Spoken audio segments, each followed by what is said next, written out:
आमच्यासाठी खूप मोलाचा होता. माझी रक्ताची नाती सुद्धा माझ्या जवळ नव्हती हो, पण तुम्ही होता. हा वाडा आपल्यासाठी स्वर्ग होता, स्वर्ग. अगदी खरंय ग. आपल्याला सगळी घरं कशी सारखीच होती बघ. कुणी पण कुणाच्या पण घरी कधी पण जात होतं, अगदी बिनधास्त. अगदी बरोबर. सगळ्यांना सगळ्यांची परिस्थिती ठाऊक असायची. इथे सगळ्यांची अवस्था सारखीच. अहो, जेवण सुद्धा करायचं तर बिनदिक्कत आपलं ताट घेऊन कुणाच्याही घरात जाता येत होतं. आणि भाज्यांची देवाणघेवाण तर अगदी रोज चालत होती. अरे, कुणा एकाच्या घरात कार्यक्रम असला तर तो अख्ख्या वाड्याचा असायचा. लेखाचे सकाळी भांडले तर संध्याकाळी 1 व्हायची.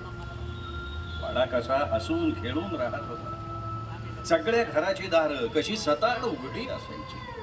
वस्तू सुद्धा कुणीही कोणाच्याही वापरायची. अगदी बरोबर. मी काय म्हणतो, टीव्हीचाच घ्या ना. अख्ख्या वाड्यात